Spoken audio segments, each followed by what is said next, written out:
ऐसा होता है कि एक ही कंसेप्ट बार बार रिपीट होता है? कुछ कंसेप्ट तो ऐसे हैं जो ऑलमोस्ट हर साल पूछा गया है। ये सेशन मैंने आपके लिए रखा है ताकि मैं तुम्हें बताऊं कि इस चैप्टर के अंदर बहुत इंपॉर्टेंट कंसेप्ट कौन से हैं जिनको भूल के भी मिस नहीं करना है। हेलो बच्चों, क्या हाल चाल, कैसे हैं सभी लोग? उम्मीद है सभी लोग मस्त होंगे, स्वस्थ होंगे, जबरदस्त होंगे। बेटा, यदि आप नीट की तैयारी कर रहे हैं या फिर जेईई मेंस की तैयारी कर रहे हैं तो ये जो सेशन है आपके लिए बहुत ही इंपॉर्टेंट होने वाला है। जैसा कि तुम देख पा रहे हो कि मोस्ट रिपीटेड कंसेप्ट, तुम सोच रहे हो कि क्या ऐसा होता है कि एक ही कंसेप्ट बार बार रिपीट होता है? देखो, ये वीडियो मैं ऐसे ही नहीं बना रहा हूं, मैं तुम्हें विद प्रूफ दिखाऊंगा कि चैप्टर्स के अंदर हम ऑब्जर्व करते हैं कि कुछ ऐसे कंसेप्ट होते हैं जो मल्टीपल टाइम्स पूछे गए हैं प्रीवियस ईयर्स के अंदर और आगे भी पूछे जाएंगे। बल्कि कुछ कंसेप्ट तो ऐसे हैं जो ऑलमोस्ट हर साल पूछा गया है, हर साल जिससे क्वेश्चंस निकल के आए हैं। तो देखो बेटा, ये जो कंसेप्ट हैं ये हमें अच्छे से आने चाहिए। कई बार क्या होता है कि जब हम तैयारी कर रहे होते हैं, कोई चैप्टर को पढ़ रहे होते हैं, तो कुछ कंसेप्ट ऐसे होते हैं जो शायद हमें अच्छे से समझ नहीं आए या हो सकता है अच्छे से कहीं समझाया ना गया हो और हम उसको इग्नोर कर देते हैं। और वो ही हमारे लिए सबसे गलत चीज हो जाती है। जब हम एग्जाम में जाके देखते हैं तो यार उसी कंसेप्ट के क्वेश्चन सामने आ जाते हैं। तो देखो, ऐसा ना हो इसके लिए ये सेशन मैंने आपके लिए रखा है ताकि मैं तुम्हें बताऊं कि इस चैप्टर के अंदर बहुत इंपॉर्टेंट कंसेप्ट कौन से हैं जिनको भूल के भी मिस नहीं करना है, जिससे ऑलमोस्ट हर साल क्वेश्चन पूछा जाता है। तो इस वीडियो को लास्ट तक देखना, क्योंकि मैंने ये वीडियो जेईई मेंस और नीट दोनों के पेपर को अच्छे से एनालाइज करके बनाया है। आप इस वीडियो को देखने के बाद जब प्रीवियस ईयर क्वेश्चंस को उठा के देखोगे तो फील करोगे कि यार हाँ, सर ने जो बोला है वो ही कंसेप्ट बार बार रिपीट हो रहा है। और उन कंसेप्ट को अच्छे से समझाऊंगा, उनको आसान तरीके से करना सिखाऊंगा और उसके बाद कुछ क्वेश्चंस आपको इसमें क्वेश्चन प्रैक्टिस के लिए भी दूंगा ताकि तुम्हें उस पर क्वेश्चन प्रैक्टिस करके थोड़ा कॉन्फिडेंस फील हो। ठीक है? सबसे पहला चैप्टर हम यूनिट्स एंड मेजरमेंट ले रहे हैं। इस चैप्टर से ऑलमोस्ट 3 से 4 क्वेश्चन हर साल पूछे जाते हैं, जिनमें से सबसे ज्यादा कंसेप्ट रिपीट होते हैं। वो 3-4 कंसेप्ट मैं आपको बताने वाला हूं। हो सकता है उसमें से 2 या 3 कंसेप्ट के क्वेश्चंस आपको नीट के एग्जाम में या जेईई मेंस के एग्जाम में सीधे देखने को मिले। चलो करते हैं शुरुआत। सबसे पहला हम बात करते हैं यूनिट्स एंड मेजरमेंट में डायमेंशन के ऊपर। देखो, सिंपल डायमेंशन वाले क्वेश्चन आते हैं, वो तो सिंपल सी बात है, हमें अच्छे से डायमेंशन यदि फॉर्मूला निकालना आता है तो हम कर पाएंगे, अदरवाइज नहीं कर पाते हैं। लेकिन सिर्फ डायमेंशन का ही काम नहीं होता है इस चैप्टर में। डायमेंशनल का एनालिसिस करके हम बहुत सारे फॉर्मूले डेराइव भी कर सकते हैं और उसी के ऊपर क्वेश्चंस बार बार पूछे जाते हैं। तो देखो, कुछ क्वेश्चंस मैं आपके सामने दिखाने वाला हूं और उनको अच्छे से समझाने वाला हूं। देखिए, सबसे पहला क्वेश्चन 2021 का ये क्वेश्चन आया हुआ है। इसमें बोला है कि फोर्स, एक्सेलरेशन और टाइम को फंडामेंटल क्वांटिटी माना गया है, तो एनर्जी का डायमेंशन क्या होगा? पहले मैं मतलब समझाता हूं होता क्या है। देखो, फंडामेंटल क्वांटिटी, कुछ सेट ऑफ क्वांटिटीज को फंडामेंटल बोला जाता है। वैसे ऐसे किसी भी क्वांटिटी को जनरली या किसी भी सेट को हम फंडामेंटल नहीं बोल देते हैं। जिन क्वांटिटी को हम फंडामेंटल बोलना चाहते हैं वो एक दूसरे से इंडिपेंडेंट क्वांटिटी होनी चाहिए। जैसे हम एसआई सिस्टम के अंदर मास, लेंथ, टाइम, इनको फंडामेंटल बोलते थे। लेकिन जरूरी नहीं है कि हम एसआई सिस्टम की बात करें। कोई क्वेश्चन के अंदर कोई नया सिस्टम भी बना सकता है जिसमें नई फंडामेंटल क्वांटिटी मान सकता है। जैसे यहां पे इसने नई सेट ऑफ फंडामेंटल क्वांटिटी ली है, फोर्स, एक्सेलरेशन और टाइम। तो जिस तरीके से जैसे हम एनर्जी की बात करें, एनर्जी का dimensional formula SI system of units में हम जानते हैं mL2T-2 होता है, जो मोस्ट यूज्ड डायमेंशन होती है, जो रटी हुई होनी चाहिए। ये तो बिल्कुल अच्छे से याद होनी चाहिए एनर्जी की डायमेंशन। ये क्या बताता है? ये बताता है कि मास की डायमेंशन 1 है, लेंथ की डायमेंशन 2 है और टाइम की डायमेंशन -2 है। जैसे मास, लेंथ और टाइम को फंडामेंटल लिया था तो ये उसके टर्म्स में है। ऐसे ही यदि फोर्स, एक्सेलरेशन और टाइम को फंडामेंटल लेगा तो कुछ एनर्जी की डायमेंशंस इस तरीके की दिखाई देंगी, जिसमें फोर्स की कुछ पावर होगी, एक्सेलरेशन की कुछ पावर होगी, टाइम की कुछ पावर होगी। हमें वो ही पता करना है कि वो डायमेंशन क्या रही होगी। तो जो डायमेंशन हमें आती है ना, उससे ये निकालना होता है। तो देखो, एक इसका ट्रेडिशनल मेथड है जो सब करते हैं। वो क्या करते हैं? वो मानेंगे, देखो भाई, फोर्स, एक्सेलरेशन और टाइम, इन तीन को फंडामेंटल लिया। तो देखो ट्रेडिशनल मेथड क्या होता है कि वो कहेंगे कि let's suppose energy is proportional to force की पावर अल्फा, एक्सेलरेशन की पावर बीटा, टाइम की पावर गामा, और यहां से डायमेंशंस लिख करके तीन इक्वेशन बनाते हैं और हमारे पास तीन वेरिएबल होते हैं अल्फा बीटा गामा, तीन इक्वेशन से तीन वेरिएबल सोल्व करते हैं। लेकिन सोच के देखो कितना टफ काम हो जाएगा, तीन तीन इक्वेशन बनाना, वो भी तीन तीन वेरिएबल की, और उसको सोल्व करना अपने आप में बहुत डिफिकल्ट हो सकता है। और मैंने ऑब्जर्व किया है कि बहुत बार, मेजोरिटी टाइम, मतलब ज्यादा से ज्यादा बार देखेंगे ना, तो बच्चा कुछ ना कुछ गलती करके गलत आंसर निकाल देता है। मेहनत की, टाइम का टाइम खराब किया और गलत आंसर निकाल दिया। लेकिन यदि थोड़ा स्मार्टली काम करें तो इस चीज को करने का बहुत ही आसान तरीका भी है। वो तरीका मैं आज तुम्हें बताने वाला हूं, और एक नहीं दो नहीं, मल्टीपल क्वेश्चंस के ऊपर तुम्हें लगा के दिखाऊंगा और तुम खुद भी उसे लगा पाओगे। चलो करते हैं शुरुआत। देखो इसके लिए हमें रिलेशन निकालने के लिए पहले नॉर्मल जो डायमेंशंस होती हैं एसआई सिस्टम की, वो हमें पता होनी चाहिए। जैसा कि हम जानते हैं फोर्स का डायमेंशनल फॉर्मूला होता है m1 l1 t-2, सभी की डायमेंशंस लिख लो। एक्सेलरेशन का डायमेंशन क्या होता है lt-1, और टाइम का तो टाइम है ही, ठीक है। इन डायमेंशंस का यूज करके हमें ये डायमेंशन बनानी है, तो इसको बनाने के चक्कर में जो FAT यूज करोगे वो ही उसका डायमेंशन हो जाएगा। अब देखो यदि तुम एनर्जी बनाना चाहते हो तो देखो स्टेप बाय स्टेप हमारे पास तीन चीजें हैं, M, L एंड T। इनको सोच समझ के यूज करना है। देखना, मुझे मास की पावर 1 चाहिए, मैं इन तीन के पास जाऊंगा, एक एक से पूछूंगा बताओ भाई मास मुझे कौन देगा। ये मना कर देगा मेरे पास मास नहीं है, ये भी मना कर देगा मेरे पास भी मास नहीं है, तो मैं श्योर हूं कि मास सिर्फ फोर्स के पास है। तो एनर्जी के फॉर्मूले में फोर्स तो होगा ही होगा। मुझे मास 1 चाहिए, ये भी मास 1 दे रहा है, उससे बढ़िया और क्या है, मतलब फोर्स की पावर 1 होगी, श्योर है। फोर्स की पावर 1 होगी, ये श्योर हो गया। जब अब देखो, अब साइड में एक काम करते जाना, फोर्स की पावर 1 लिख लो। चलो मैंने लिख लिया साइड में, MLT-2 मेरे पास आ चुका है। मुझे क्या चाहिए, ML2T-2। अब मैं बात करता हूं दूसरा लेंथ का। लेंथ यहां 2 चाहिए, मेरे पास कितनी आ चुकी है, जब मैंने फोर्स 1 लिया तो एक तो पहले आ चुकी है, मुझे एक लेंथ और चाहिए। मैं अब इन दो के पास जाऊंगा, उसको तो यूज कर चुका हूं, इन दो के पास जाके कहूंगा भाई किसी के पास लेंथ है तो मुझे चाहिए। तो एक्सेलरेशन बोलेगा भाई मैं लेंथ दे सकता हूं, टाइम बोलेगा मेरे पास नहीं है लेंथ। तो बढ़िया बात है, तो हम कहेंगे भाई आजा एक्सेलरेशन मुझे लेंथ दे। एक लेंथ पहले से है, मुझे 2 चाहिए, एक और लेना है। तो बताओ यहां से यदि मुझे लेंथ 1 लेना है तो इसको a से मल्टीप्लाई करना पड़ेगा या नहीं, और वो भी a की पावर 1, ताकि l की पावर 1 आए, जो 1 और 1 2 बन जाए। तो इसको मैं मल्टीप्लाई कर दूंगा, देखो LT-1, LT-1 कर दिया मल्टीप्लाई। अब देखो ध्यान से, मास बन चुका है, लेंथ भी 2 बन चुकी है। हिसाब करें टाइम का, टाइम -2 ये है, -1 ये है, टोटल टाइम -3 बन चुका है। और मुझे कितना चाहिए, -2। ओहो, मुझे तो -2 चाहिए, ये तो -3 बन चुका है। अब क्या करूं, इसको एक काम करो, t की पावर -1 से डिवाइड कर दो। देखो देखो, इसको t की पावर -1 से डिवाइड कर दो। कैसे, ये देखो t रहा, इसकी पावर -1 से डिवाइड कर देंगे। t की पावर -1 से डिवाइड करोगे तो देखो -2 बच जाएगा, और -2 ही मुझे चाहिए था। मतलब मुझे t की पावर -1 से डिवाइड करना है, मतलब t की पावर 1 से मल्टीप्लाई करना है, F1 A1 T1। ये हमारा आंसर आ जाएगा FAT1, FAT1।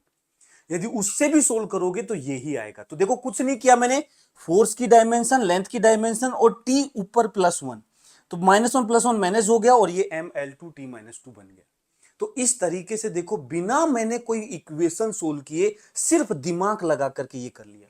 अब तुम सोच रहे हो कि सर क्या इतना दिमाग हम लगा सकते हैं? बिल्कुल लगा सकते हैं, यदि तुम प्रॉपर उस तरीके से प्रैक्टिस कर लो तो।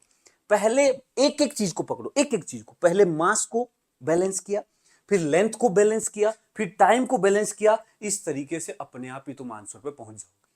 और देखो हमने आंसर निकाल दिया।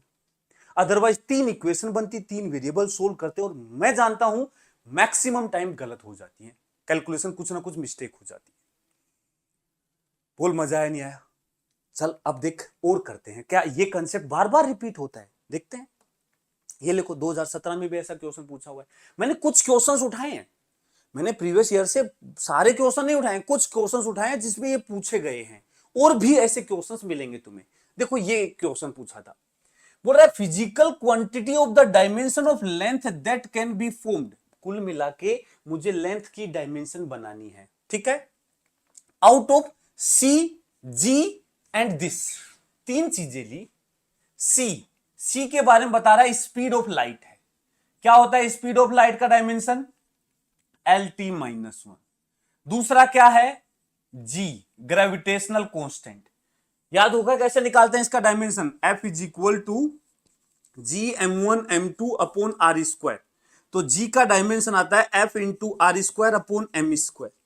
सीधा रटा नहीं है तो यहां से निकाल सकते हैं। फोर्स का तो पता ही होता है MLT-2।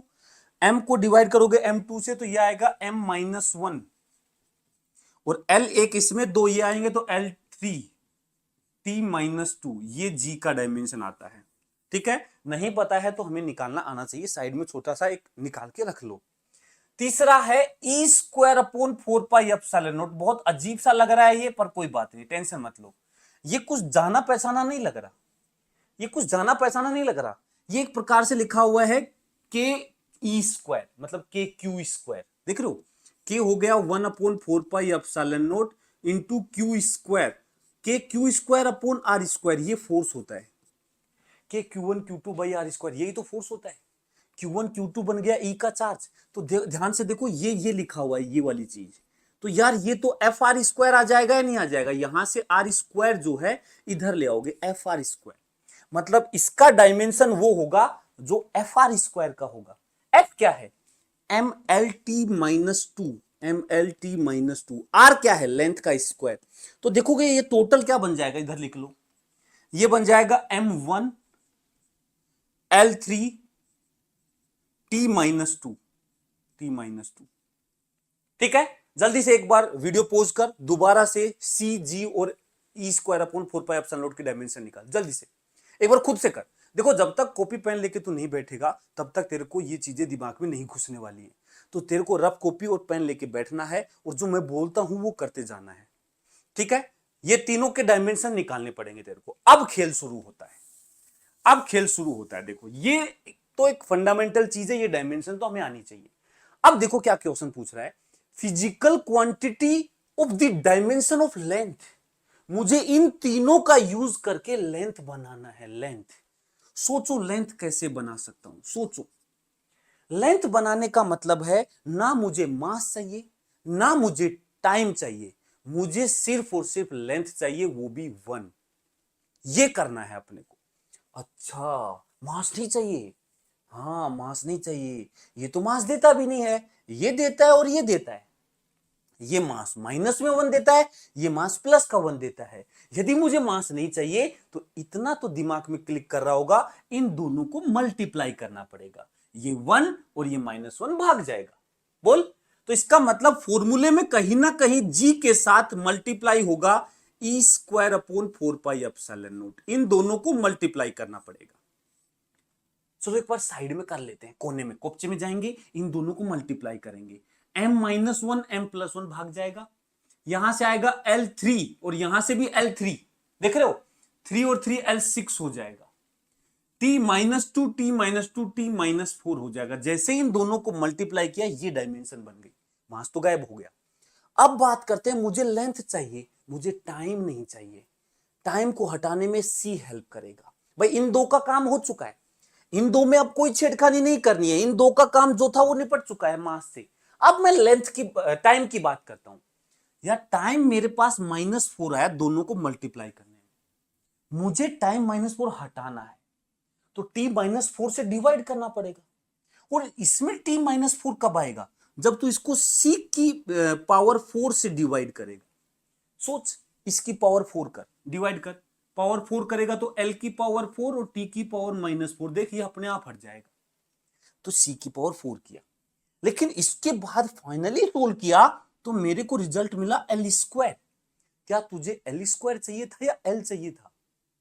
L चाहिए था हमें तो L स्क्वायर से L कैसे आएगा? रूट कर दे, तो इसका मतलब इस पूरे का रूट कर दे, ये आंसर आ गया, ये आंसर आ गया। देख जैसे ही रूट करेगा इसका एल आ जाएगा, दिख रहा है, step by step, step by step. देख फिर से रिपीट कर रहा हूं, देख सुन, मास नहीं चाहिए था, दोनों को मल्टीप्लाई किया, 1 - 1 1 + 1 पावर ऐड हो जाएंगे, 0 हो जाएगा मास। फिर दूसरा हमें टाइम भी नहीं चाहिए था, इन दोनों का मल्टीप्लाई किया, टाइम भी नहीं चाहिए था।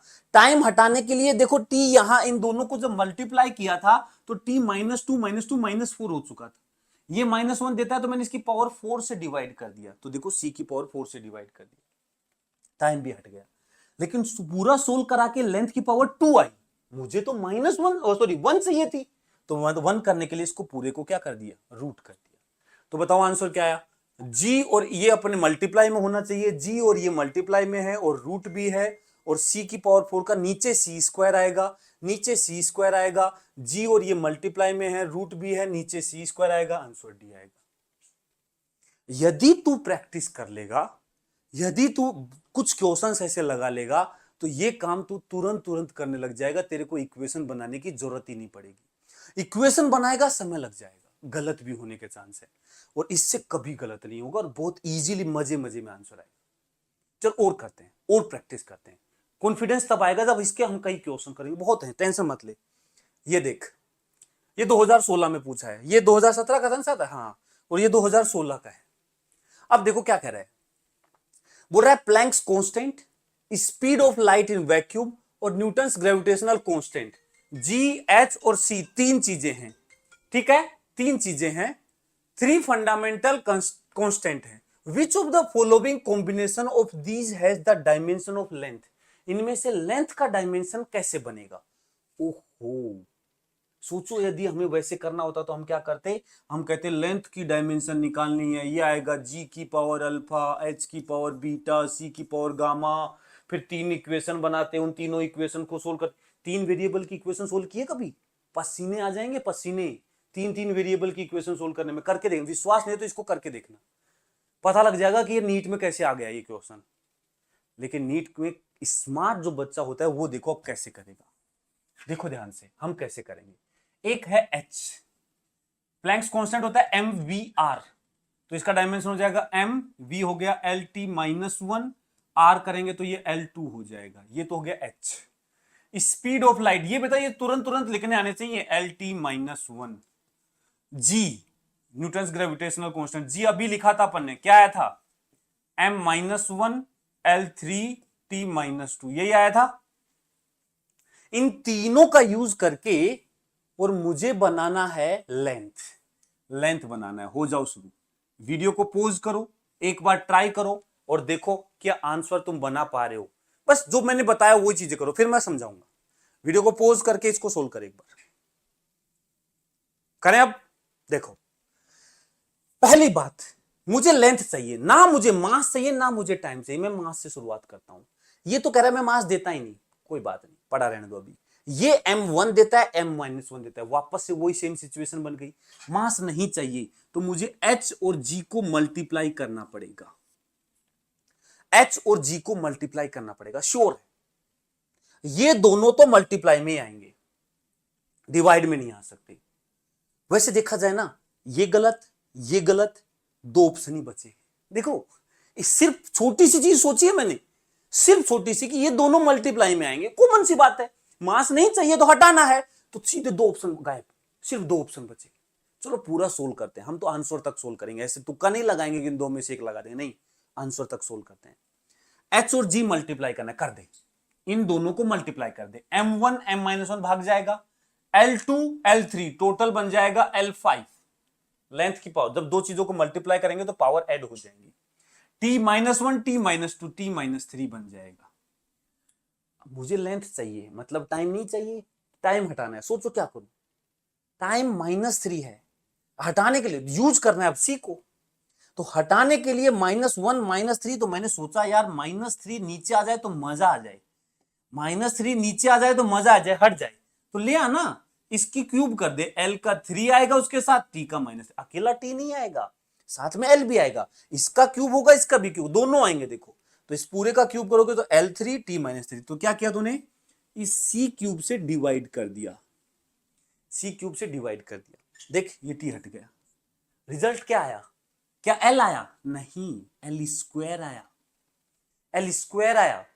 तो लेंथ कैसे चाहिएगा? रूट बना दे, रूट बना दे, ले आंसर आ गया, H G upon C cube, root H G upon C की पावर 3 बढ़िए, रूट से बाहर है, आंसर, आंसर दिख रहा है, आंसर आ गया भाई, कोई इक्वेशन नहीं, कुछ नहीं, सीधा आंसर। और देख लो तुम्हारे सामने हर साल ऑलमोस्ट क्वेश्चन पूछ रहा है इससे, हर साल किसी ना किसी फॉर्म में क्वेश्चन आ जाता है, और करना हमें यही है, कुछ भी नहीं, मजे मजे में आंसर। और यदि वैसे बच्चा होगा तो 2 मिनट कम से कम इसको सोल्व करने में लगाएगा, विश्वास नहीं है तो इस क्वेश्चन को सोल्व करके देख ले, पता लग जाएगा तेरे को। सोल्व करके कमेंट्स में बता कि तेरे को कितना टाइम लग रहा है। वैसे ये मेथड जो है एकदम प्रो लेवल का है या नहीं, जल्दी से कमेंट्स में बताना है तेरे को इस वीडियो पे, ठीक है ना, कि प्रो लेवल का है या नहीं। चलो और बात करते हैं, और करते हैं। देखो यही सेम कंसेप्ट मैं बार बार लगाऊंगा, बार बार, और कुछ नहीं। देखो ये देखो एनर्जी, ये देखो 2015 में आया, 2017 में था, 16 में है, 15 में आ गया। देखो एनर्जी, वेलोसिटी और टाइम फंडामेंटल क्वांटिटी, ये जो पेपर्स हैं ये थोड़े से टफ लेवल के पूछे गए थे 15-16 में। तो इस बार भी हो सकता है कि क्वेश्चन जो पेपर है वो थोड़ा टफ डिजाइन हो, और यूनिट्स एंड मेजरमेंट वाले चैप्टर में थोड़ा टफ पे जाता है, तो वो यही काम करता है, इससे ज्यादा टफ कुछ नहीं है इस चैप्टर में, इससे ज्यादा टफ कुछ नहीं है कि डिफरेंट क्वांटिटीज के बीच में रिलेशन स्टेब्लिश करवा ले, इससे टफ क्या करेगा, ठीक है। ये देख एनर्जी, वेलोसिटी और टाइम को फंडामेंटल ले लिया, और सरफेस टेंशन का डायमेंशनल फॉर्मूला निकालना है ई, वी और टी के टर्म्स में। जल्दी कर, जल्दी कर, मैं भी इधर लिखता हूं, तू भी लिख। Energy m(L2t-2) energy, velocity Lt-1, time t, ठीक है। सरफेस टेंशन को तू S से बोल दे, S। सरफेस टेंशन होता है force per unit length, force होता है mlt-2, mlt-2, इसको लेंथ से डिवाइड कर दे, लेंथ भाग जाएगा, तो सरफेस टेंशन का डायमेंशनल फॉर्मूला आएगा mt-2, बना mt-2, mt-2 बना। इन तीन का यूज करके mt-2 बना। स्टेप बाय स्टेप करते हैं, कोई जल्दीबाजी नहीं है, पहले मास से शुरू करेंगे। इसके पास गए, क्या तुझे मास चाहिए? ये बोल रहा है हाँ मुझे एक चाहिए। हमने इसके पास गए, नहीं है, इसके पास गए, नहीं है। इकलौता एनर्जी है जो इसको मास देगा, इकलौता एनर्जी है, मतलब पक्का है सरफेस टेंशन के फॉर्मूले में एनर्जी होगा और 1 होगा, -1 भी नहीं चलेगा, क्योंकि मास 1 चाहिए तो 1 तभी मिलेगा जब एनर्जी 1 देगा। तो देख सी ऑप्शन तो गलती हो गया, सी तो गलती हो गया, पहली बात सही। चलो अपन ऑप्शन पे नहीं देखते हैं, पूरा आंसर निकालते हैं। एनर्जी एक चाहिए, दे दो भाई, एनर्जी एक दिया, एनर्जी दिया तो ये आया mL2t-2, ये आ गया साहब, एनर्जी एक आ गया। फिर हमने पूछा यार तुझे लेंथ चाहिए क्या? ये बोल रहा है लेंथ नहीं चाहिए मुझे, लेंथ नहीं चाहिए मुझे, ये बोल रहा है लेंथ मुझे नहीं चाहिए, लेकिन यहां तो लेंथ 2 आ गई, तो हम इसके पास गए, ये बोल रहा है लेंथ मेरे पास नहीं है भाई, मैं नहीं गायब कर सकता, ये बोला मैं कर सकता हूं, मेरे पास एक लेंथ है, एक बार में एक गायब कर दूंगा। हमने कहा हमारे पास तो 2 है, 2 गायब करो, तो 2 गायब करने के लिए एल स्क्वायर से डिवाइड करना है। एल स्क्वायर तब आएगा जब वी स्क्वायर होगा, मतलब इसे वी स्क्वायर से डिवाइड करना पड़ेगा। कर वी स्क्वायर से डिवाइड, वी स्क्वायर से डिवाइड करेगा तो L2t-2, ठीक है। देख ये L2 गया, t-2 भी चला गया, ये फ्री में चला गया, अरे ये तो चाहिए था, ये तो चाहिए था, ये गायब हो गया। कोई बात नहीं, परेशान मत हो, कोई बात नहीं, जाने दो, चला गया, हमारे हाथ में नहीं है वो चीज, चला गया। मुझे क्या चाहिए? t-2 चाहिए, ये बैठा ना t, दो t-2, t-2 चाहिए, लो t-2, ये लो, करो इसको मल्टीप्लाई t-2 से, बन तो रहा है mt-2, ये आंसर आ गया। तो ये क्या बन गया? E1v-2t-2, ये ले E1v-2t-2, ये आंसर ले, ये आंसर ले। एक एक स्टेप बाय स्टेप मास का निपटाओ, फिर लेंथ को निपटाओ, फिर टाइम को, एक एक अपने आप आंसर आ जाएगा, अपने आप तुम एक एक कदम आंसर तक पहुंच जाओगे, देख रहे हो। और कोई तुम्हें तुक्का लगाने की जरूरत नहीं, प्रॉपर तरीके से सोल्व करके आओगे। बता बता, अब कुछ क्वेश्चन होमवर्क में दे दूं? कुछ क्वेश्चन होमवर्क में दे दूं? ये क्वेश्चन होमवर्क में दे रहा हूं लेकिन इसका आंसर नहीं बता रहा हूं। इस क्वेश्चन का मैं चाहता हूं कि तुम इसका आंसर सोल्व करो और कमेंट्स में बताओ कि इसका आंसर क्या आएगा। ठीक है, ये होमवर्क में है आपके लिए और कमेंट्स में सोल्व करके बताओ। बेटा ईमानदारी है, देखो सिर्फ इस वीडियो को देखने से तुझे बेनिफिट नहीं होगा जब तक तू इसको प्रॉपर तरीके से सोल्व करके आंसर नहीं निकालेगा। और निकालेगा तो मैं तुम्हें वादा करता हूं कि ये 4 नंबर तुम्हारे पक्के हैं। देख लो, तुम्हारी मर्जी है। इनके फिर मैंने आंसर दिए हैं क्योंकि जेईई मेंस के क्वेश्चंस में लाया था। देखो जेईई मेंस 2017 में पूछा था, बहुत सारे एक्चुअली बहुत बार पूछा हुआ था यार, तो मैं उसमें से कुछ केस उठा लाया, कुछ केस। देखो ये भी ऐसा ही क्वेश्चन है, सेम आप करो। ये देखो ये भी सेम ऐसा ही क्वेश्चन है, ये भी होमवर्क में है। और देखो ये होमवर्क में, इसको अच्छे से प्रैक्टिस कर लो, खूब क्वेश्चन दे दिए लोग। ठीक है ना, ये और लो और लो। देखो ये क्वेश्चन तो 12, 15, 18, 19, 20 सेम क्वेश्चन कितनी बार पूछा हुआ है। सेम क्वेश्चन वही FLT को मानते हुए किसका डेंसिटी का डायमेंशन निकलवा रहा है। ये ले, जब तक प्रैक्टिस नहीं करेगा मजा नहीं आएगा। जेईई मेंस के क्वेश्चंस को धुआं धुआं कर दे, जल्दी से करने लग जा, जल्दी से।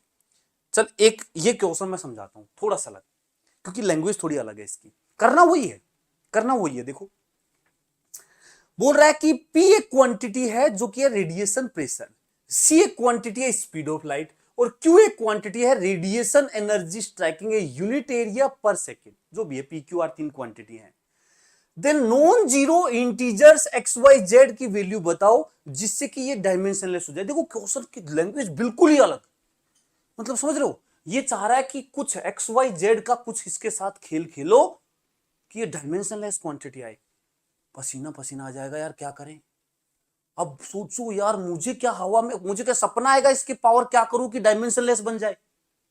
लेकिन सपना नहीं, हम इसको हकीकत में करेंगे। देखो आओ, तुम करना चाहते हो, तुम करना चाहते हो ट्राई एक बार, है ना, करो। चलो चलो चलो तुम करो, वीडियो को पॉज करो और इसको ट्राई करो, देखते हैं तुम कर पाते हो या नहीं। थोड़ा अलग है, दिमाग लगेगा। बिना दिमाग वाले बच्चे ये चीजें ना देखे, पहले बता रहा हूं, बिना दिमाग वाले देखे ही ना भाई, बिना दिमाग वाले नहीं कर पाएंगे। चलो इसको एक बार पॉज करो और इसको सोल्व करो आंसर तक।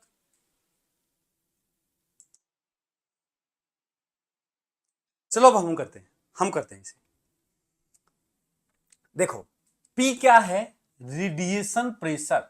कोई भी प्रेशर हो, प्रेशर प्रेशर होता है। देखो ठीक है, एग्जाम प्रेशर अलग चीज है, ठीक है ना। हाँ, फोर्स अपॉन एरिया, तो ये हो गया। फोर्स को एरिया से डिवाइड करोगे तो ये आएगा m1 L-1 T-2, ये हो गया P। C speed of light है, स्पीड ऑफ लाइट LT-1। देखो ये सबसे ज्यादा काम आ रहा है, स्पीड ऑफ लाइट लगभग हर क्वेश्चन में काम आ रहा है। और Q है radiation energy per unit area पर second. Striking a unit area मतलब पर यूनिट एरिया की बात कर रहा है और पर सेकेंड की बात कर रहा है। तो energy per unit area per unit time, energy होता है ML2T-2। ठीक है, इसको L2 से और T से डिवाइड कर दो तो ये क्या आ जाएगा, M1 L0 हो जाएगा, T-3 MT-3। ये क्यों है, ये तीन चीजें हैं। मुझे डायमेंशनलेस बनाना है।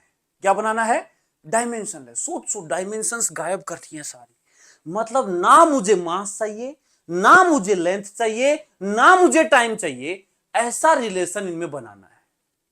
हो जाओ शुरू।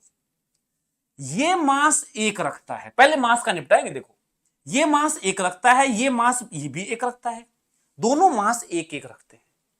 गायब करना है, क्या करें, डिवाइड कर दो, डिवाइड। तो चलो P को Q से डिवाइड कर देते हैं। अब तुम सोच रहे हो कि सर क्यों, गायब भी तो करना है, P को Q से क्यों, Q को P से करो।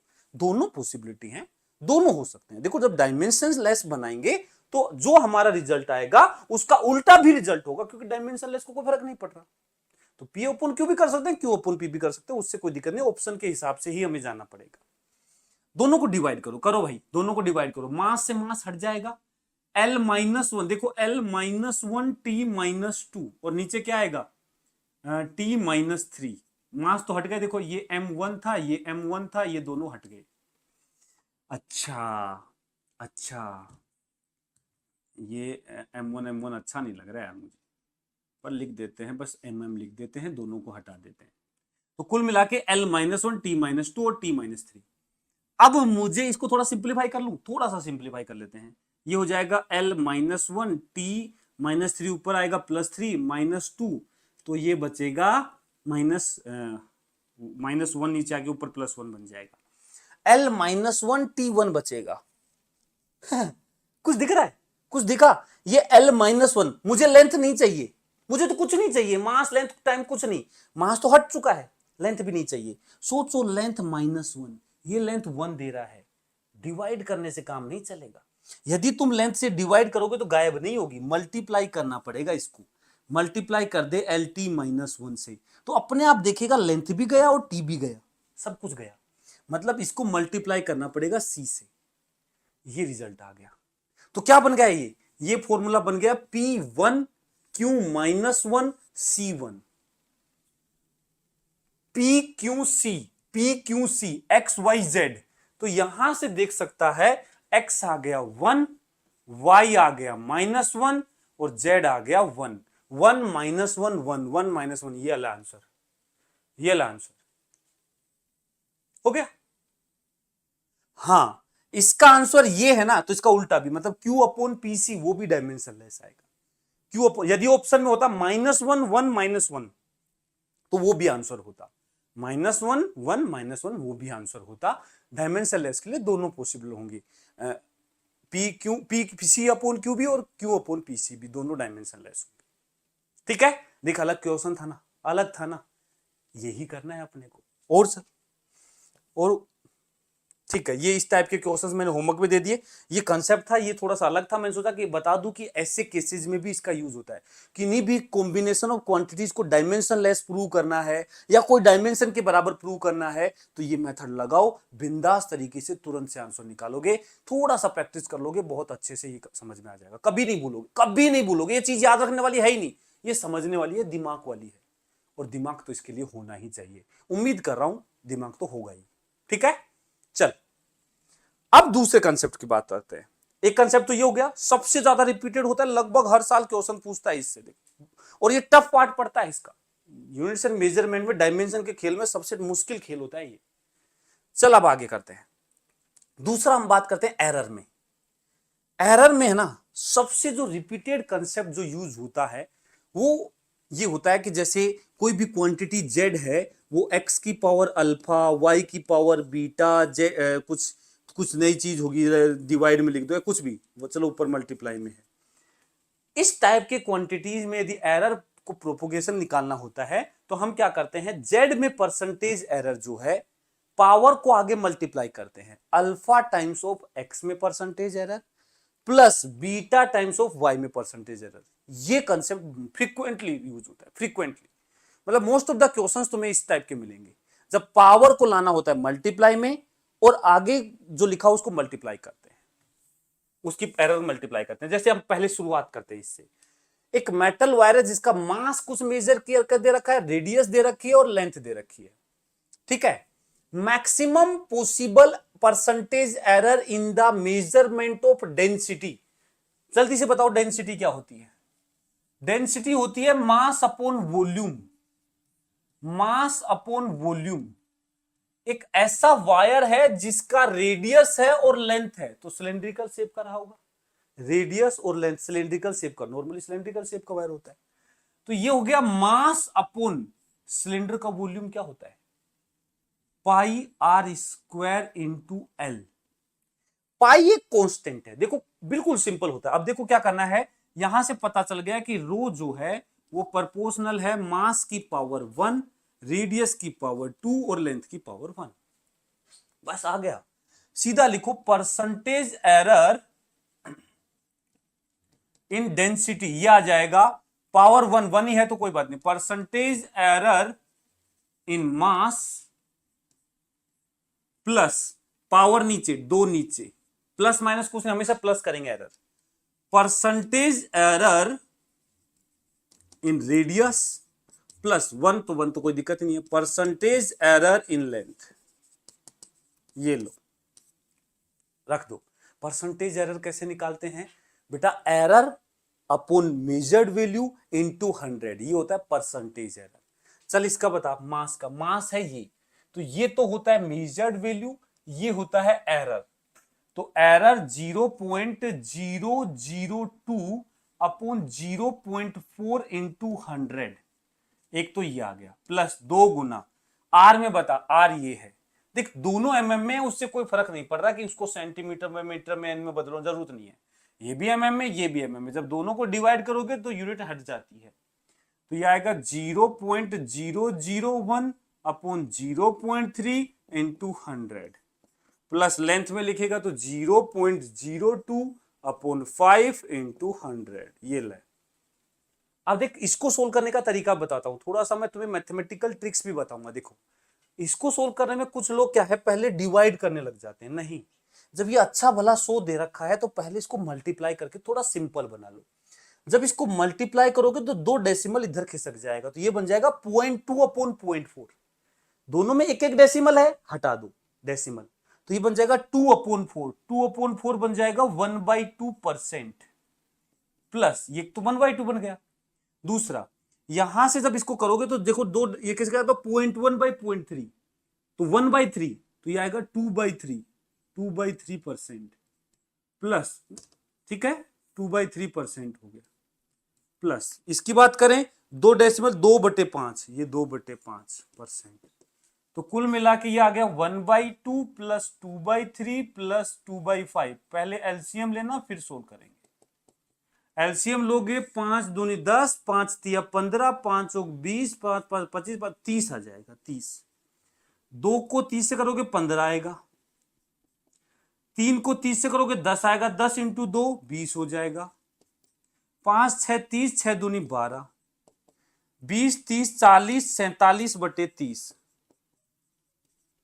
मतलब लगभग 4.7/3, 16 3 48, लगभग 1.6 से थोड़ा सा कम, 1.6 आंसर आ जाएगा, लगभग 1.6, लगभग 1.6। देखो ये क्वेश्चन है, हर बात देखो सोल्व तो थोड़ा करना पड़ेगा, लेकिन ये कंसेप्ट अच्छे से आना चाहिए, ये सबसे ज्यादा यूज आता है एरर के क्वेश्चंस में। सबसे ज्यादा यूज जो कंसेप्ट है वो ये है कि जो भी कोई क्वांटिटी की प्रोपोर्शनलिटी निकालो, और जब एरर करते हैं तो सारी एरर ऐड हो जाती है, और जो पावर होती है वो आगे मल्टीप्लाई में आ जाती है, हर बार यही होता है।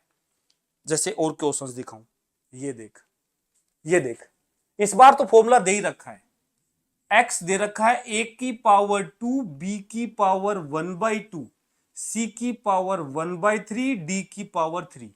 कुछ नहीं करना तुझे, परसेंटेज एरर इन x ये जो है बराबर होगा 2 गुना percentage error in a plus 1/2 गुना percentage error in b plus 1/3 गुना परसेंटेज एरर इन c, फिर 3 गुना परसेंटेज एरर इन डी। ये ले आंसर, ये ले आंसर, देख सीधा आंसर, सीधा आंसर, देख सोल्व कर।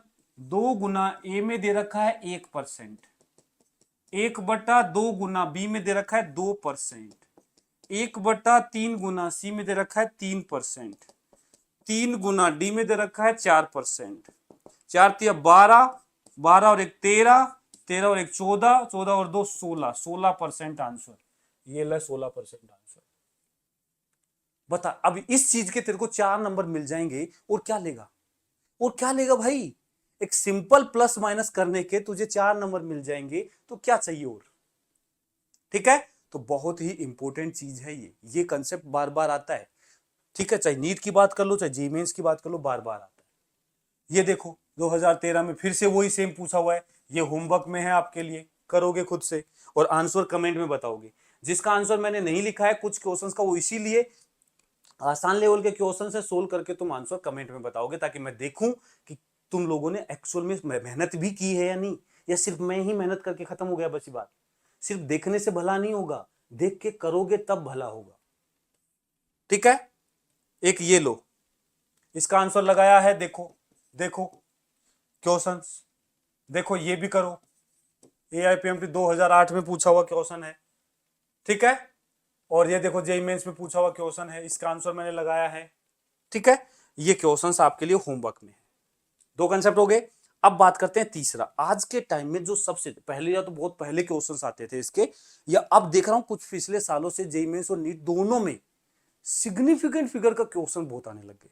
मतलब हर बार लगभग पूछ लेता है, सिग्निफिकेंट फिगर। और चांसेस बन रहे हैं कि जब से प्रैक्टिकल फिजिक्स में जब चीजें ऐड हुई हैं तो चांस है कि सिग्निफिकेंट फिगर का यूज करवा के क्वेश्चंस पूछने की ज्यादा पॉसिबिलिटीज आ रही हैं। तो ये अच्छे से आना चाहिए, बहुत आसान कंसेप्ट है।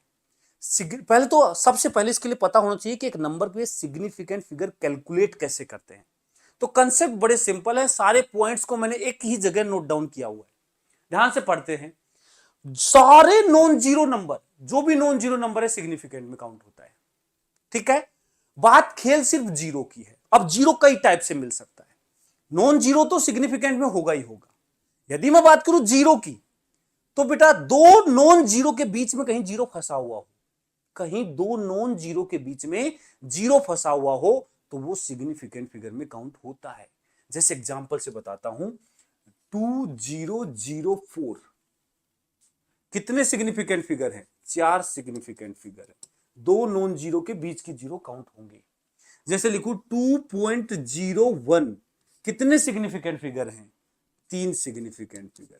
यदि दो नॉन जीरो के बीच में जीरो फंस जाए, चाहे डेसिमल हो या ना हो, वो सारे सिग्निफिकेंट फिगर में काउंट होंगे।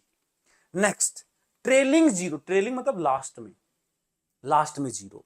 The trailing zeros in a number without a decimal point are insignificant. Trailing zeros जिसमें डेसिमल ना हो, जैसे मैं लिखूं 200 मीटर, ये लिखा 200 मीटर, तो इसमें सिर्फ और सिर्फ एक ही सिग्निफिकेंट फिगर है, एक ही सिग्निफिकेंट फिगर है, ठीक है। ऐसे मैंने लिखा 250 केजी, तो इसमें कहेंगे तो दो सिग्निफिकेंट फिगर है, दो सिग्निफिकेंट। ये लास्ट का जीरो काउंट नहीं होगा क्योंकि नंबर में कहीं डेसिमल नहीं है। वहीं यदि डेसिमल के बाद में जीरो है, the trailing zeros in a number having a decimal point are significant. जैसे मैंने लिखा 12.0 सेंटीमीटर, इसमें 3 सिग्निफिकेंट फिगर है। कितने फिगर है? 3। ये डेसिमल के बाद के जीरो काउंट होते हैं। मैंने लिखा लेट सपोज लिखा 25.300, तो टोटल 3 और 2 5 सिग्निफिकेंट फिगर होंगे। कितने होंगे? 5 सिग्निफिकेंट फिगर होंगे। तो जो ट्रेलिंग जीरोज हैं उसमें हमें ये देखना होता है कि कहीं डेसिमल है या नहीं है। यदि डेसिमल नंबर है ही नहीं, डेसिमल है ही नहीं, तब तो लास्ट के जीरो काउंट नहीं होंगे। यदि डेसिमल है तो लास्ट के जीरो काउंट होंगे, ठीक है। ये था रूल नंबर 4। तो लास्ट रूल कहता है if A number is less than 1 number हमेशा डेसिमल से स्टार्ट होगा, 0 पॉइंट समथिंग ऐसा स्टार्ट होगा। जैसे 0.025 ये है। तो यदि नंबर मतलब 1 से छोटा है, मतलब डेसिमल से स्टार्ट हो रहा है, तो उसमें जो स्टार्टिंग के जीरोज हैं ये सिग्निफिकेंट फिगर में काउंट नहीं होते।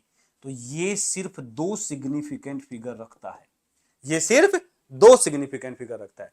जैसे मैंने लिख दिया 0.00210, यदि इसमें पूछा जाए कितने सिग्निफिकेंट फिगर हैं, तो देखो अब खेल क्या हो रहा है। ये तो नहीं है, उधर वाले जीरो तो नहीं होंगे काउंट, लेकिन ये जीरो काउंट होगा क्योंकि ये डेसिमल के बाद लास्ट में ट्रेलिंग जीरो है। तो इसमें 3 सिग्निफिकेंट फिगर होंगे, 3 सिग्निफिकेंट फिगर। तो जब भी इसके क्वेश्चन सोल्व करने में हमें सबसे पहले number of significant figure calculate करना आना चाहिए। किसी भी नंबर में, कोई भी मेजर्ड वैल्यू में सिग्निफिकेंट फिगर जरूर कैलकुलेट करना आना चाहिए। इसी से तुम्हें आइडिया लगता है कि वो जो रीडिंग है कितना प्रिसाइजली ली गई है। More is the significant figure, more precise will be result. Less significant figure, less precise will be the result, ठीक है। तो इंस्ट्रूमेंट के प्रिसीजन को, रिजोल्यूशन को कहीं ना कहीं बताता है सिग्निफिकेंट फिगर। जैसे क्वेश्चन करते हैं, जल्दी से आप जवाब देंगे। जल्दी से स्क्रीन को पोज करो और बताओ इसका आंसर क्या आएगा, जल्दी से। हमें which of the statement are correct पूछ रहा है, सही पूछ रहा है। देखो 3 और 3 6 हैं, बिल्कुल सही है। इसमें ये काउंट नहीं होंगे, 1 2 3 4 4 होंगे, गलत है। इसमें 3 ही होंगे, लास्ट वाले काउंट नहीं होंगे, डेसिमल नहीं है, 3 है, सही है। इसमें सारे काउंट होंगे, 3 और 2 5 5 सही है। मतलब पहला तीसरा और चौथा सही है, पहला तीसरा और चौथा सही है आंसर। सिग्निफिकेंट फिगर के क्वेश्चन में समय तो लगता ही नहीं है, समय तो लगता ही नहीं है। आगे देखो ना, मैं बताऊंगा तुम्हें, उसमें कुछ करना भी नहीं होता। अभी क्वेश्चंस पे आते हैं। देखो अभी ये तो हो गया सिग्निफिकेंट फिगर कैलकुलेट करना।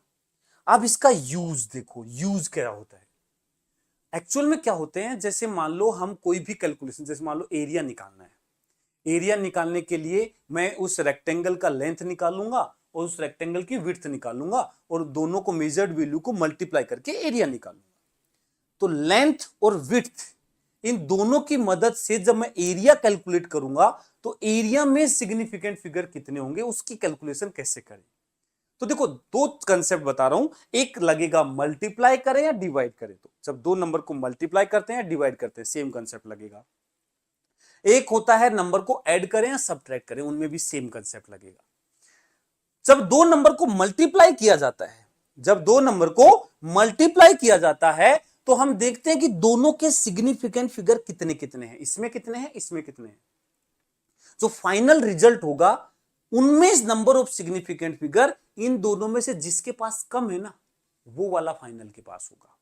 जैसे दो नंबर मल्टीप्लाई कर रहे हैं, एक में 3 सिग्निफिकेंट फिगर है, एक में 5 सिग्निफिकेंट फिगर है। जब इनको मल्टीप्लाई करोगे तो रिजल्ट में 3 ही होंगे, 3 से ज्यादा नहीं हो सकते।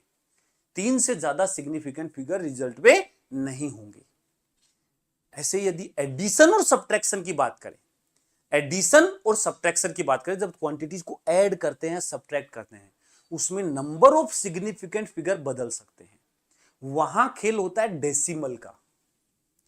ठीक है, एडिशन सब्ट्रैक्शन में क्या होता है, डेसिमल का। जैसे एक लिखा हुआ है 2.05, एक लिखा हुआ है 3.125, एक लिखा है 5.2, इनको ऐड करना है। तो देखो इसके पास हैं 3 सिग्निफिकेंट फिगर, पर हमें सिग्निफिकेंट फिगर से यहां मतलब नहीं है। इसके पास 4 है, इसके पास 2, आंसर के पास कुछ भी हो सकता है, मुझे नहीं पता। हम सिग्निफिकेंट फिगर का काम नहीं करते। फिर क्या काम में लेते हैं, इसके पास है 2 decimal point, 2 decimal places, 2 decimal places, एक डेसिमल के बाद 2। इसके पास है डेसिमल के बाद 3 डेसिमल प्लेसेस, इसके पास है डेसिमल 1 डेसिमल प्लेसेस। तो रिजल्ट जो होगा ना उसमें एक ही डेसिमल प्लेस होगा। तो पहले तो ऐड करेंगे 5, 5 और 2 7, 2 और 1 3, 5 3 8 और 1 5 3 8 और 2 10, ऐसा ये आया। ये रिजल्ट सही नहीं है। कोई लिख दे 10.375, ये आंसर सही नहीं होगा। आंसर में एक ही डेसिमल प्लेस होना चाहिए। तो मुझे लास्ट के ये 2 हटाने पड़ेंगे। अब इसको कैसे हटाते हैं, ऐसे मर्जी से नहीं हटाते, इसके लिए की जाती है राउंड ऑफ करना। यदि जिस नंबर को हटा रहे हैं, जैसे ये जो नंबर हटा रहे हैं 7, ये 5 से बड़ा है, यदि ये 5 से बड़ा है तो पिछले नंबर को 1 बढ़ाते हैं। यदि ये 5 से छोटा है तो पिछले नंबर को चेंज नहीं करते। और यदि ये 5 ही है जिसको हटा रहे हैं वो, तो पिछले नंबर को देखते हैं कि वो इवन है या ओड है। ओड है तो 1 बढ़ा देते हैं, इवन है तो चेंज नहीं करते। ये रूल होता है, अच्छे से याद कर लेना। नहीं याद है तो एक बार रिपीट करो वीडियो को, थोड़ा पीछे जाकर के, और उसको नोट डाउन कर लो, ये जो बातें बताई है मैंने। तो ये आंसर आ जाएगा इसका 10.4, ये सही आंसर होगा। यदि कोई ये आंसर भी दे दे तो गलत है, ये आंसर सही है। क्यों? क्योंकि हमें सिग्निफिकेंट फिगर वाला जो फंडा है वो यूज करना ही पड़ना पड़ेगा। एडिशन सब्ट्रैक्शन में डेसिमल प्लेसेस चलते हैं और मल्टीप्लिकेशन डिवीजन में सिग्निफिकेंट फिगर चलते हैं। जब क्वांटिटी को मल्टीप्लाई या डिवाइड करते हैं तो जो सिग्निफिकेंट फिगर है फाइनल रिजल्ट में, वो उनमें से कम वाले के बराबर रहेंगे। लेकिन एडिशन सब्ट्रैक्शन में सिग्निफिकेंट फिगर कम या ज्यादा दो पॉसिबिलिटी है, बढ़ भी सकते हैं और घट भी सकते हैं, वो हमारे कंट्रोल में नहीं होंगे। ठीक है, ये है। अब देखो इससे क्वेश्चंस कैसे आते हैं। बहुत हलवा क्वेश्चन आता है, बहुत हलवा, जिसमें सोल्व भी करने की जरूरत नहीं है। देखो ये रहा,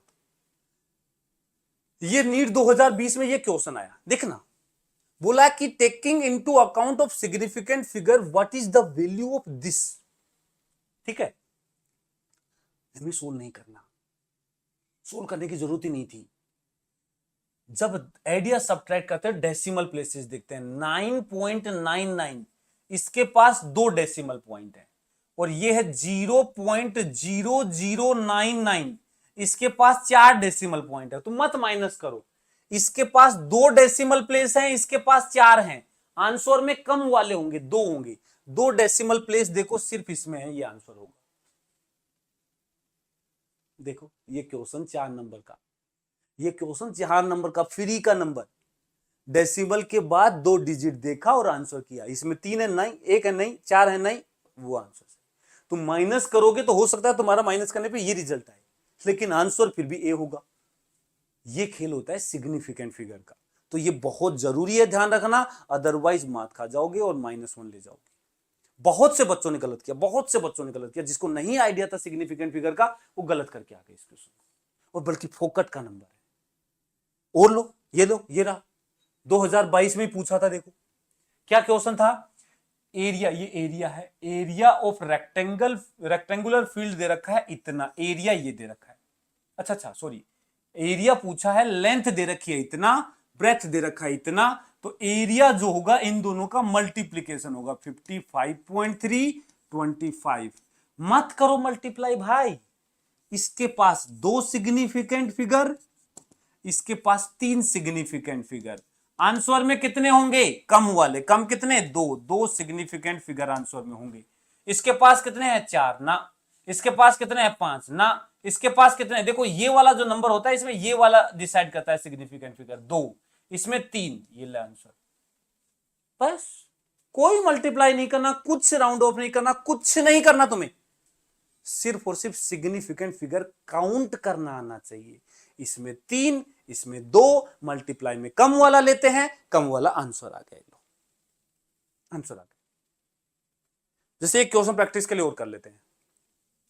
ये जो रिजल्ट है, कोई डेंसिटी की कैलकुलेशन होगी जिसमें मास और वॉल्यूम दे रखा है। बोला कि इसमें रिजल्ट में फाइनल जो आंसर आएगा उसमें कितने सिग्निफिकेंट फिगर होंगे। ये तुम्हारे लिए होमवर्क है, खुद से करो, आंसर मैंने लगा रखा है। ठीक है, ठीक है। अब लास्ट देखो, हमारा यूनिट्स एंड मेजरमेंट में डायमेंशन वाला पार्ट से एक कंसेप्ट बहुत इंपॉर्टेंट बता दिया, एरर में बता दिया, सिग्निफिकेंट फिगर का बता दिया। लास्ट में आता है मेजरिंग इंस्ट्रूमेंट। इससे भी क्वेश्चंस अब पूछने लग गया है, ठीक है, क्योंकि अभी अभी लास्ट ईयर यदि बात करें तो उसने स्पष्ट और बोला है कि प्रैक्टिकल फिजिक्स ऐड हो गई है, और जिसमें सबसे ज्यादा चांस क्वेश्चन बनता है तो वो बनता है वर्नियर कैलिपर और स्क्रू गेज का। अब देखो उसके क्वेश्चंस की बात करूं, देख मैं पूरा वर्नियर स्क्रू नहीं पढ़ा रहा हूं तुम्हें, मैं तुम्हें वो बता रहा हूं जो फॉर्मूला मैक्सिमम यूज किया है, तो वो किया है लीस्ट काउंट का। लीस्ट काउंट तो पता ही होना चाहिए तुम्हें, कुछ याद हो या ना हो, उसका लीस्ट काउंट याद होना चाहिए। यदि मैं वर्नियर की बात करूं,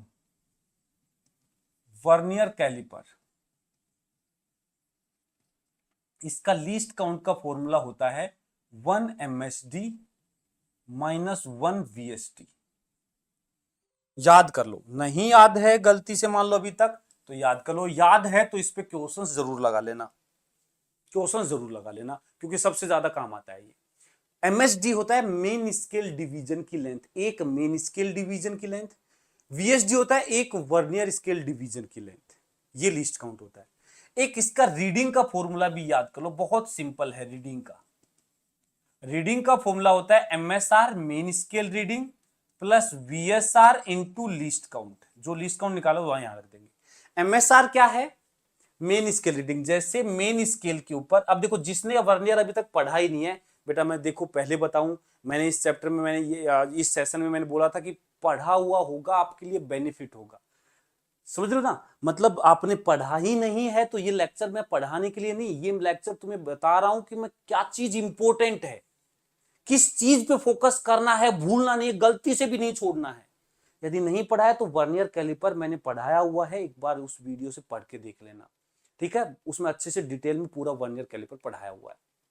चलो कोई नहीं, ये आ गया वर्नियर कैलिपर। इसमें कुछ ऐसे रीडिंग्स होती हैं और यहां वर्नियर स्केल का 0 होता है, तो ये जो रीडिंग है इसको बोलते हैं main scale reading.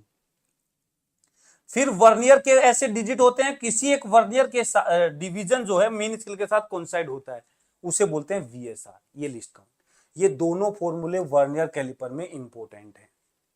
Screw gauge की बात करूं, स्क्रू गेज, तो उसमें भी लीस्ट काउंट का फॉर्मूला बहुत काम का है। क्या होता है?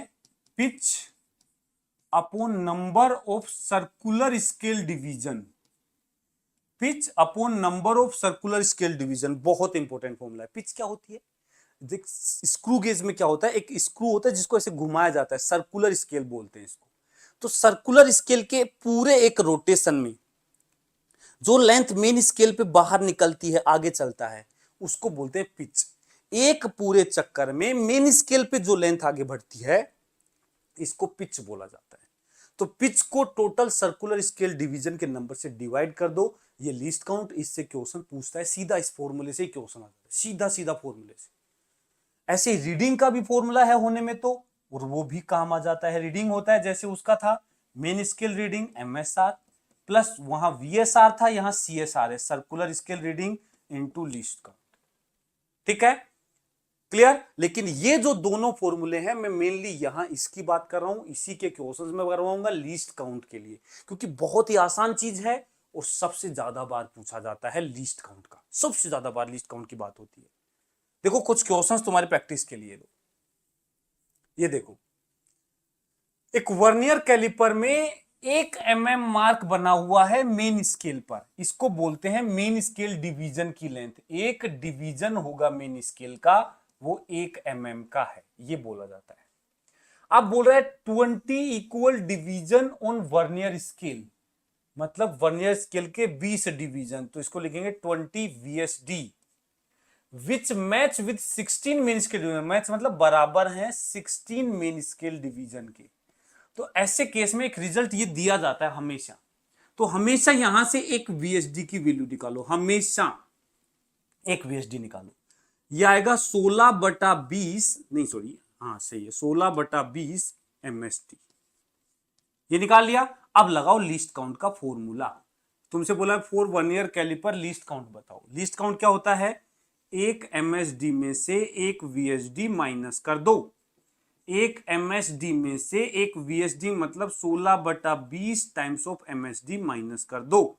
एलसीएम लो, 20 एलसीएम आएगा तो 20 माइनस 16 बन जाएगा 4/20 MSD। MSD की वैल्यू, MSD। अब कुछ लोग जोश में आके हो सकता है 4 5 20 काट दो, कोई दिक्कत नहीं, गलत नहीं है, मैं गलत नहीं बताऊंगा, लेकिन देखो इसको थोड़ा समझदारी से यूज करेंगे, समझदारी से करेंगे। देखो 4/20 है, कोई नहीं, MSD हो गया 1 mm। समझदारी किसमें है? नीचे हमेशा कोशिश करो 10 100 ऐसे बनाने की, तो इसको 2 से काटो, 2 10, तो यह आ गया 2 गुना 1, 2 mm/10, सीधा सीधा 0 डेसिमल ही खिसकाना है बस। एक्चुअल में क्या है, यदि तुम नीचे 5 बनाओगे तो डिवाइड करोगे। डिवीजन में हम कई बार क्या है, कैलकुलेशन मिस्टेक कर देते हैं। किस टाइप की कैलकुलेशन मिस्टेक? डेसिमल के बाद 0 लगाना कभी कभी भूल जाते हैं, कभी एक्स्ट्रा 0 लगा देते हैं, वो डिवीजन नहीं गया तो नहीं गया तो 0, वो कंफ्यूजन हो जाता है। इसलिए बचने का तरीका है नीचे 10 100 ऐसी चीजें बना लिया करो। तो ये आ गया 0.2 mm, 0.2 mm आंसर आ गया। लो, ये लीस्ट काउंट आ गया। सेम कॉन्सेप्ट यूज होता है। ये एक फॉर्मूला, एक ये है। देखो नीट 2024 का क्वेश्चन, नीट 2024 अभी का क्वेश्चन था। इसमें तो सीधा बोला है कि वर्नियर कैलिपर के N+1 डिवीजन वर्नियर स्केल के, N+1 division on vernier scale बराबर हैं, कंसाइड कर रहे हैं N division on main scale. ये लो, एक रिलेशन ये दिया। यहां से हमेशा क्या बोला मैंने, क्या निकालोगे? 1 VSD निकालोगे। क्या आएगा यहां पे? N/N+1 MSD के बराबर आएगा। ठीक है, ओके। और बोल रहा कि 1 MSD की जो वैल्यू है वो 0.1 mm है। तो बोला है कि वर्नियर कांस्टेंट बेटा लीस्ट काउंट को ही बोलते हैं। किसको बोलते हैं? लीस्ट काउंट को ही वर्नियर कांस्टेंट बोलते हैं। सेंटीमीटर में बताना है। चलो हो जाओ जरूर। लीस्ट काउंट क्या होगा? एक मेन स्केल डिवीजन में से एक वर्नियर स्केल डिवीजन माइनस कर दो, तो एक मेन स्केल डिवीजन माइनस एक वर्नियर को पुट करेंगे N/N+1 MSD। एलसीएम लोगे तो N+1 एलसीएम आएगा, N+1 लोगे तो ये N+1 और इसमें से N माइनस हो जाएगा, MSD दोनों से कॉमन आ जाएगा, N से N कैंसिल हो गया, तो ये आ गया 1/n+1 इंटू MSD। MSD को रख दोगे 0.1 mm, तो ये आंसर mm में आया है। 0.1 को नीचे ले जाओगे 10 बन जाएगा। 1/10 टाइम्स ऑफ n+1 ये mm है, बट हमें आंसर सेंटीमीटर में चाहिए, तो सेंटीमीटर में mm को सेंटीमीटर में बदलने के लिए और 10 से डिवाइड कर देंगे, तो ये आएगा 100n+1। तो कुल मिला के यूनिट में खेल रहा था और क्वेश्चन कुछ भी नहीं था। 1/100n+1 सीधा फॉर्मूला बेस्ड क्वेश्चन, 4 नंबर आ गए। देखो हर बार ऐसे ही क्वेश्चन, लीस्ट काउंट से रिलेटेड क्वेश्चन सबसे ज्यादा पूछने का चांस होता है वर्नियर कैलिपर में, ठीक है ना। उसके बाद सेकंड नंबर पे जाके रीडिंग वगैरह की बात करता है, लेकिन लीस्ट काउंट तो बेटा आना ही चाहिए। इससे आसान चीज इस वर्नियर कैलिपर में कुछ है भी नहीं। सेम स्क्रू गेज की कहानी है, उसमें भी सीधा वर्नियर कैलिपर सीधा लीस्ट काउंट पे पूछता है। तो एक वर्नियर का क्वेश्चन मैंने तुम्हें रखा है जेईई मेंस का, मैं चाहता हूं कि तुम सोल्व करो, आंसर निकालो। डेसिमल का खासकर ख्याल करना, यूनिट का भी ख्याल रखना, ये आपके लिए होमवर्क में है। इसको वीडियो को पॉज करके इसको आंसर तक सोल्व करो। एक देखो ये स्क्रू गेज का क्वेश्चन सीधा फॉर्मूला बेस्ड क्वेश्चन है, मैं सोल्व कर देता हूं। चलो स्क्रू गेज का लीस्ट काउंट हमें क्या बताया था फॉर्मूला मैंने, pitch upon number of circular scale division. देखना कितना आसान क्वेश्चन तुम्हें पता चलेगा।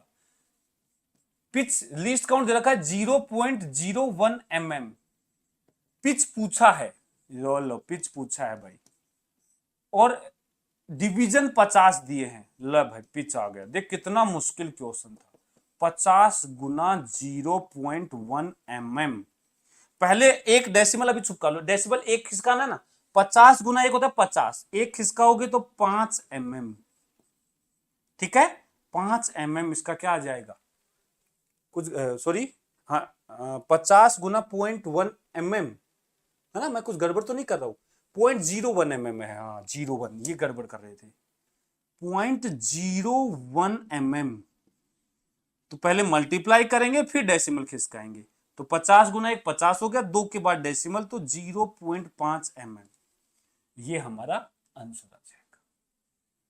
देख रहे हो, तो ये जो कंसेप्ट हैं ये सारे मोस्ट रिपीटेड कंसेप्ट हैं जो बार बार क्वेश्चंस में पूछे जाते, प्रीवियस ईयर में पूछे गए हैं और आगे भी पूछे जाएंगे, ठीक है।